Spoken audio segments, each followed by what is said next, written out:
خدا کے دین کی خدمت کا ایک انمول ادارہ ہے، ادارہ رہبر انسانیت تو سب کو پیارا ہے، ادارہ رہبر۔ اللہ پاک نے فرمایا ادعونی استجب لکم، تم مجھ سے مانگو میں تمہیں دوں گا، تم مجھے پکارو میں تمہاری دعاؤں کو قبول کروں گا۔ تو اس کا مطلب یہ ہرگز نہیں ہے کہ جو تم مانگو وہی دیں گے اور جس وقت مانگو اسی وقت دیں گے۔ تو یوں ہی کہہ دو صاف صاف کہ بھئی دینا ہی نہیں ہے، تو نہیں، یہ تو ہرگز نہیں اللہ نے فرمایا کہ نہیں دوں گا، لیکن جو تم مانگو وہی دوں گا اور جس وقت مانگو اسی وقت دوں گا، یہ میری شان کے خلاف۔ اس لیے کہ دنیا میں ایک باپ سے جب ایک بچہ آئس کریم مانگتا ہے، اس کو نزلہ ہے، بخار ہے، زکام ہے، گلا اس کا بیٹھا ہوا ہے، اس صورت میں سارے عقل مند اور سارے ڈاکٹر یہ کہتے ہیں کہ ایسی صورت میں کوئی ٹھنڈی چیز بچے کو نہ دی جائے، مریض کو نہ دی جائے کہ اس کی بیماری میں اور اضافہ ہوگا، کھٹی چیز نہ دی جائے، ٹھنڈی چیز نہ دی جائے۔ اب بچہ اس کیفیت میں وہ ٹھنڈی چیز مانگ رہا ہے، آئس کریم مانگ رہا ہے، تو بچے کا ابا بچے کو آئس کریم نہیں دیتا، ٹھنڈی چیزیں نہیں دیتا۔ اب وہ بچہ روتا ہے، تو اس روتے ہوئے بچے کو سن کر کوئی آدمی پوچھے کہ بھئی اس بچے کو رلایا کیوں ہے، کیوں اس کو وہ چیز نہیں دے رہے جس کا مطالبہ کر رہا ہے۔ اب اس کو آدمی کیفیت بیان کرتا ہے کہ دیکھو نزلہ ہے، زکام ہے، کھانسی ہے، بخار ہے، اب یہ آئس کریم مانگ رہا ہے کہ نہیں مت دو، بالکل مت دو، مضر ہے۔ تو ہر عقل مند آدمی اس بچے کے مطالبے کو غلط ٹھہرائے گا اور کہا کہ اس کا یہ ضد کرنا اور یہ چیز مانگنا اس کے حق میں مضر ہے۔ تو جب دنیا کا ابا بچے کے ہر مطالبے پر اس کا مطالبہ پورا نہیں کرتا، وہ مصلحت پر غور کرتا ہے، وہ حکمت پر غور کرتا ہے کہ نہیں یہ چیز اس کو دینا مناسب نہیں ہے، تو کائنات کا ربا، کائنات کے بندے، کائنات میں رہنے والے جب اس ربا سے مانگیں گے تو کیا اللہ تعالیٰ کیا حکمت نہیں ہے، وہ حکیم نہیں ہے؟ ظاہر ہے کہ وہ تو سارے حکیموں کے حکیم ہیں، وہ تو سارے حکیموں کے خالق ہیں اور مالک ہیں، وہ کتنے حکمت والے ہوں گے۔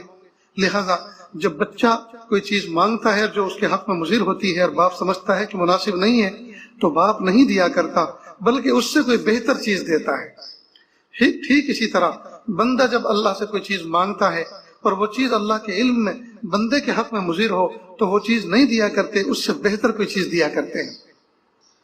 اب سوال یہ پیدا ہوتا ہے کہ آج کل ہم جو جس وبا سے، بیماری سے اللہ تعالیٰ سے چھٹکارا مانگ رہے ہیں، تو اس میں تو کسی مصلحت کا خیال نہیں ہونا چاہیے، اس سے تو چھٹکارا دے ہی دینا چاہیے۔ تو اس کو بھی اچھی طرح سمجھ لیں کہ کئی مرتبہ بچہ اپنے باپ سے کوئی چیز مانگتا ہے تو باپ اس کو دلانے کا سچا ارادہ رکھتا ہے اور جو وعدہ کرتا ہے کہ ضرور میں دلاؤں گا، اس میں بھی وہ سچا ہے، پکا ہے، لیکن وہ اسی وقت نہیں دلاتا، اس میں کچھ ڈیلے کرتا ہے، تاخیر کرتا ہے، اس لیے کہ وہ تاخیر کرنا اور ڈیلے کرنا وہ بھی اس کی مصلحت اور حکمت ہے۔ جیسے چھوٹا سا بچہ سائیکل کی ضد کرے تو سائیکل دلانے کی اس میں کیپیسٹی بھی ہے، صلاحیت بھی ہے، وہ دلا بھی سکتا ہے، سائیکل بازار میں موجود بھی ہے، لیکن باپ ابھی اس لیے نہیں دلا رہا کہ ابھی بچے کا قد چھوٹا ہے، وہ دوسرے محلے کے بچوں کو دیکھ کر ضد تو کر رہا ہے ان کے حرص میں آ کر، لیکن بچے کا سائز وہ نہیں ہے جیسے دوسرے بچوں کا ہے جو چلا رہے ہیں، جن کو دیکھ کر وہ حرص کر رہا ہے۔ لہٰذا تھوڑا سا سنبھلنے دو، تھوڑا سا اس میں قوت آنے دو، اسٹیمنا آنے دو، تب جا کے اس کو سائیکل دلائیں گے۔ تو کئی مرتبہ ایک سال کے بعد باپ بچے کو سائیکل دلاتا ہے، تو مانگا تھا 1 سال پہلے اور دلائی 1 سال کے بعد، اور اس میں آئین اس کی مصلحت تھی کہ بچہ ذرا صحت کے اعتبار سے گروتھ پکڑ جائے، صحت کے اعتبار سے قوی ہو جائے اور وہ سنبھالنے والا بن جائے، تو اس کے بعد اس کو وہ دلاتا ہے، اور پھر جس وقت بچہ اس قابل ہو جاتا ہے تو دلا کر رہتا ہے۔ ٹھیک اسی طرح جب کوئی بندہ اللہ سے کوئی چیز مانگتا ہے تو اللہ تعالیٰ دیتے ضرور ہیں، لیکن اس میں تاخیر میں رب کریم کی کوئی مصلحت ہوتی ہے، کیونکہ وہ حاکم بھی ہیں اور حکیم بھی ہیں، وہ خالق و مالک ہیں، وہ بندوں کی حکمتوں کو، بندوں کو دینے نہ دینے کی حکمتوں کو جانتے ہیں، اس لیے اللہ تعالیٰ کئی مرتبہ اس میں ڈیلے کرتے ہیں۔ حضرت تھانوی رحمۃ اللہ علیہ نے لکھا، کانپور کے اندر 2 نوجوان تھے، شب قدر میں انہوں نے سن رکھا تھا کہ اللہ تعالیٰ سے جو مانگو ملتا ہے، اللہ دعا قبول فرماتے ہیں،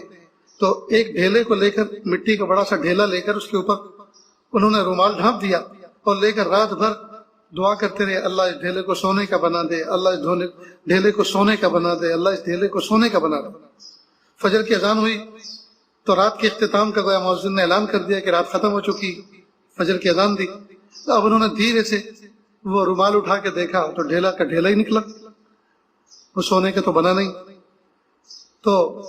افسوس کر کے اٹھے، کہا بس ایسے ہی کہا جاتا ہے، کچھ قبول تو ہوتی نہیں ہے. کسی نے کہا کہ اللہ تعالیٰ حاکم ہے اور حکیم ہے، اللہ تعالیٰ کی حکمت کے خلاف تھا کہ وہ تمہیں سونے کا ڈھیلا بنا کے دیتے. عین ممکن ہے کہ سونا بنتے کے ساتھ ہی تم دونوں لڑ مرتے، اس کی تقسیم پر کیسے کاٹیں، کیسے بانٹیں اس کو. اور عین ممکن ہے اگر آپ یہ کہیں کہ ہم نے تو اچھی اچھی نیتوں کے ساتھ اس کو سونے میں تبدیل کرنا اللہ تعالیٰ سے مانگا تھا، مطالبہ کیا تھا کہ ہم اس سونے کو بیچ کر ہم اس سے یتیموں اور مسکینوں کی خیر خواہی کریں گے، تمہاری بات یہ ہو تو کیا ضروری ہے کہ سونا بننے کے بعد آپ اس نیت پر قائم بھی رہتے کہ نہیں رہتے؟ ہو سکتا ہے پھر اور زیادہ خلفشار ہوتا. تو بہرحال اللہ رب العزت سے جب بندہ کوئی چیز مانگتا ہے تو ہم تو مطالبہ کرتے ہیں اسی فارم میں، اسی شکل میں، جو چیز ہماری زبان سے نکل رہے کہ وہ چیز اسی طرح ملے. لیکن اللہ تعالیٰ حاکم اور حکیم ہے، کئی مرتبہ اسی فارم میں وہ چیز نہیں دیتے،